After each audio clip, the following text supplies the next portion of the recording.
this again. I'm sorry. I just realized that I stopped the video after 17 minutes and I did all this and I forgot to mention. Okay, so here the velocity is increasing, and so is the distance. And we will see in chapter 5 that the distance is exactly the area covered here under the graph between the x-axis and the graph of the velocity. So this will be 3/2 feet if this is measured in feet. Okay, then the velocity is constant, uniform motion. Is the particle moving forward? Yes, it is. It accumulates distance again. With this time with a velocity that is constant. Now, the velocity here is decreasing. We are slowing down, in other words. Are we still moving forward? Yes, we are. We are still moving forward. So this is moving forward. Guaranteed. Between 0, 1, 2, 3, 4, 5. So part A, moving forward between 0 and 5. I can close because we're not talking about tendency here. Okay. What happens now? Velocity here is 0, which means we are not moving forward, we are not moving backward. The car is sitting in the parking lot between 5 and 7. Between 5 and 7, sitting, idle. We're not moving. So between 5 seconds and 7 seconds, the velocity is 0. I cannot drive, I cannot move if my velocity is 0. So between 5 and 7, nothing happened. Okay? Sorry. So the velocity is negative. We are moving forward. Sorry. So this is 3. I just realized that. 3. So the velocity is negative, meaning we're going back.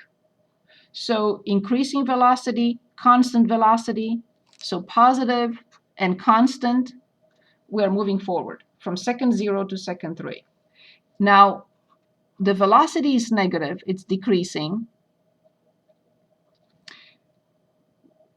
When the velocity is negative here, sorry, I'm confusing myself with distance, and this is the velocity function. I'm correct from the beginning. Sorry about that. So the velocity is decreasing, but it's still positive. So we are moving forward because the velocity function is positive, although our speed is decreasing. So here, let's say we are increasing from 0 velocity to 60, let's say, I'm just making stuff up. Here, the velocity is constant. We stay at the same 60 miles an hour. We are continuing. But now we have to slow down. The speed is decreasing, not the distance. So the distance is still increasing. So this entire area is the distance covered between 0 and 5. Then we are having a bathroom break. Now the velocity is negative. It's decreasing, but it's negative. So this is when we're going backwards. So this particular situation, it says the same, this area or that area. Okay, so this is when we are moving backwards, between 7 and 8. So backward, because the velocity is negative, we're going back. When the velocity is positive, but decreasing velocity, but still positive, we're going in this direction, forward. Between 7 and 8, we're going backward because the velocity is negative. Okay? So here the rate of change of the velocity is negative. The velocity is positive, but its rate of change is negative. That's why we're slowing down, but still moving forward. Here the velocity is negative, which means we're going back. So backwards between 7 and 8. The exact points, 0 and 5, some may say should not be included, because at that particular instant, we are not moving, right? At this particular instant, we're not, but this particular instant, but the whole thing is a trend. Any questions on the velocity?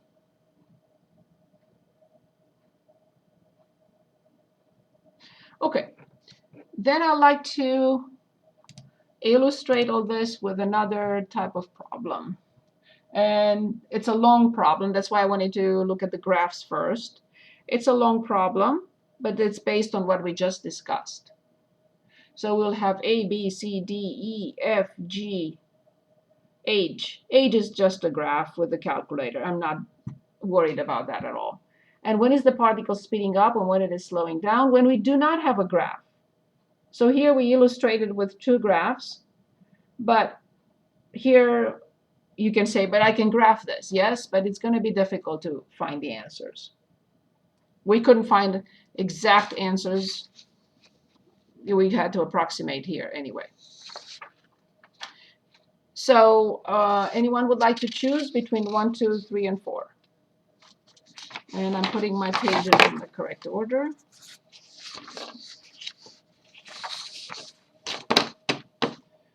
Three. Okay, very good. So let's start with 3. Where is 3? Okay, so number 3, f of t equals sine pi t divided by 2. Okay, and I'm going to go back. So this is my page 4. I'm going to probably have to go back and forth.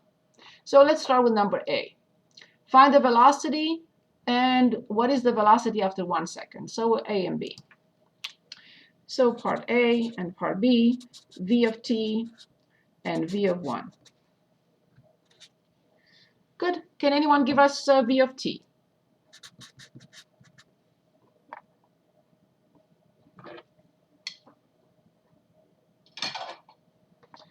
V of t? Anyone?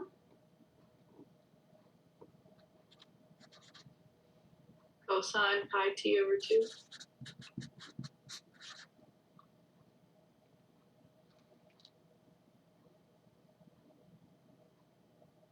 If we don't say times the inner function prime, we cannot make headway.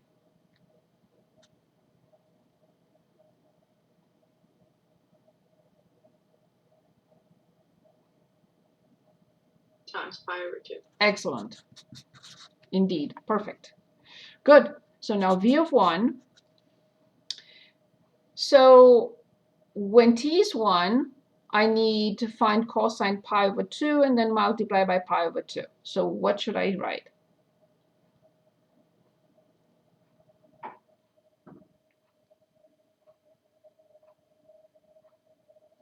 Can anyone give us cosine pi over 2?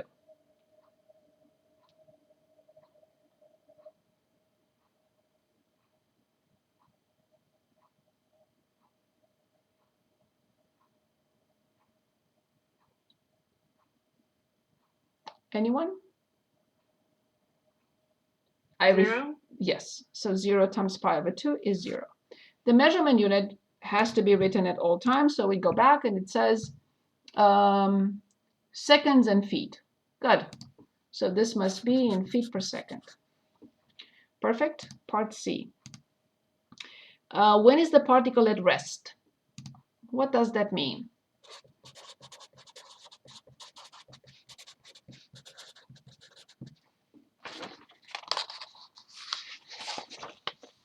When is the particle at rest? When is idle? Correct. Which means when the velocity is? 0. Excellent. Well done. So when the velocity is 0. Rest or idle. Very good. Perfect. Perfect. So I have to set this equal to 0. Not pi over 2, which is a constant. So pi over 2, I'm going to write it. But of course, I'm going to divide by this. So this equation is simply cosine pi over t, pi t over 2 equals 0. Now let's see what they are telling us here. Of course, t is greater than or equal to 0. So they basically eventually they want us the first 6 seconds. I see. So that's what we are going to look at. Okay, so for t in the closed interval, 0.6 seconds. Okay, so now let's take a look at solving this equation. Where is cosine 0? We already discussed is right here and right here. That's where cosine is 0.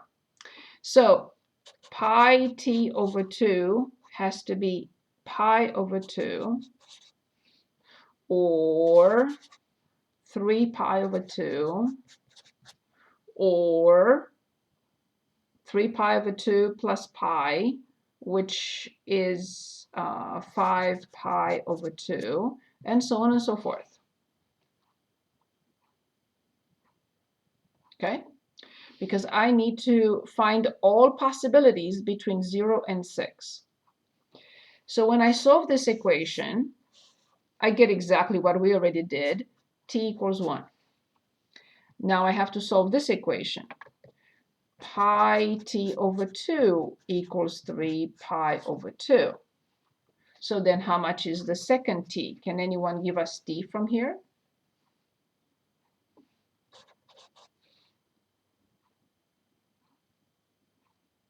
Three. Very good. Indeed. T equals 3. Now I have to solve the next equation. Pi t over 2 equals 5 pi over 2. T equals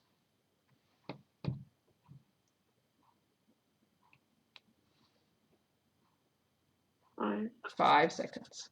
Now if I go to the 7th one, it's over 6. So that's all I need. So this particle is at rest at second 1, at second 3, and at second 5. Okay, that was part C. Okay, so let's continue. Share my screen. Okay, so this was part C. Part D, when is the particle moving in the positive direction? Good.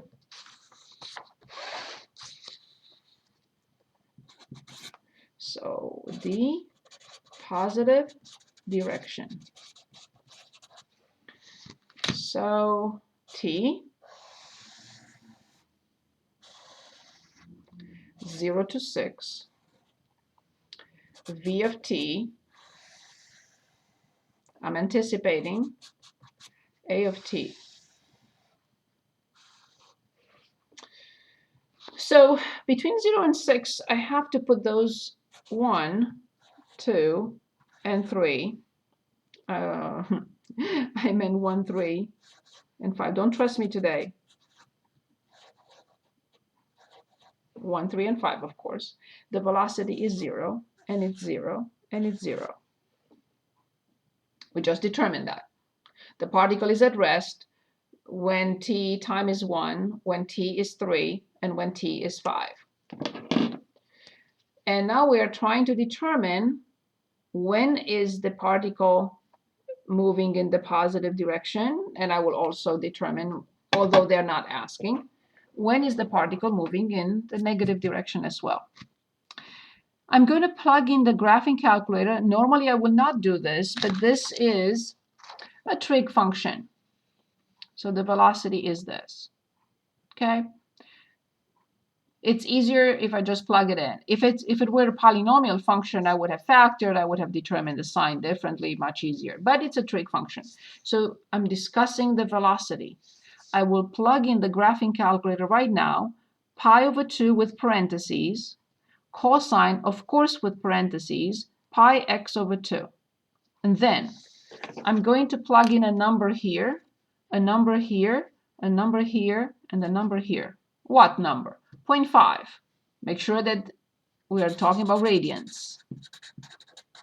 What am I going to plug in here? 2, 4, 5.5.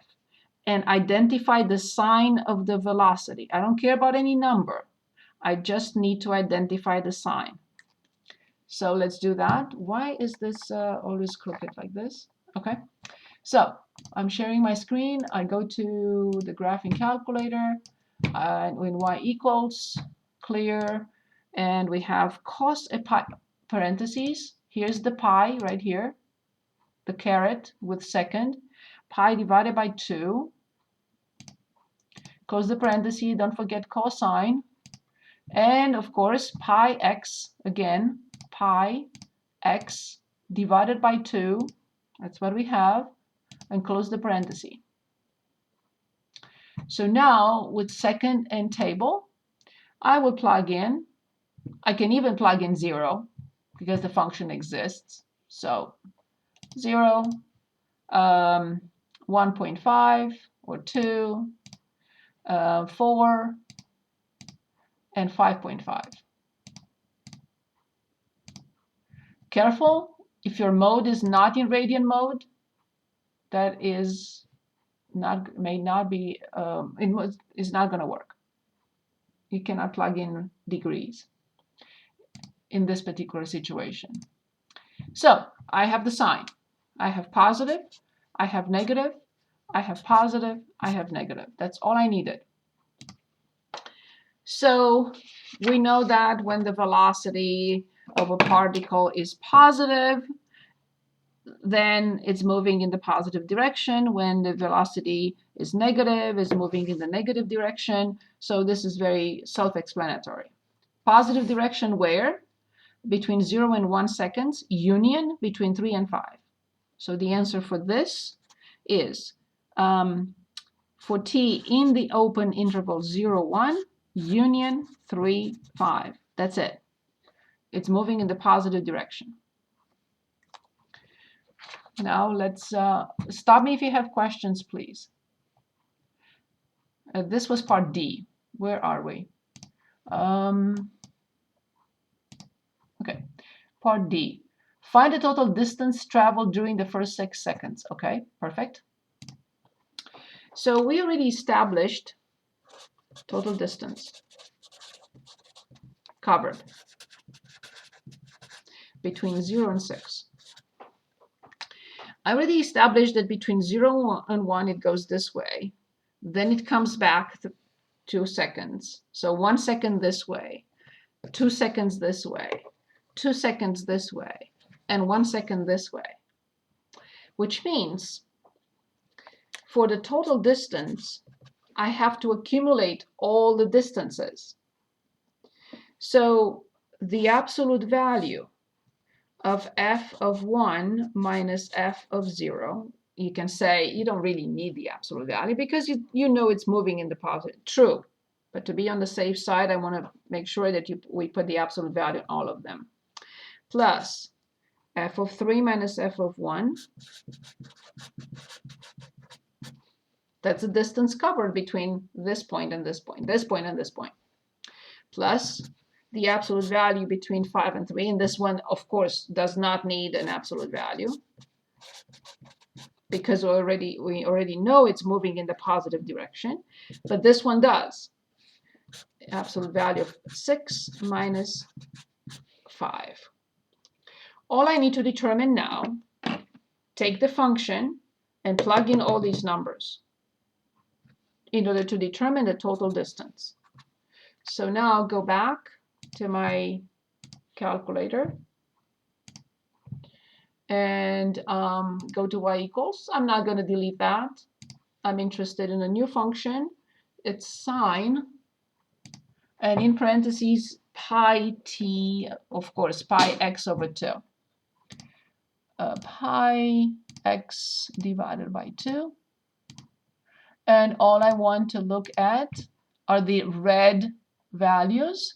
And I want 0, I want 1,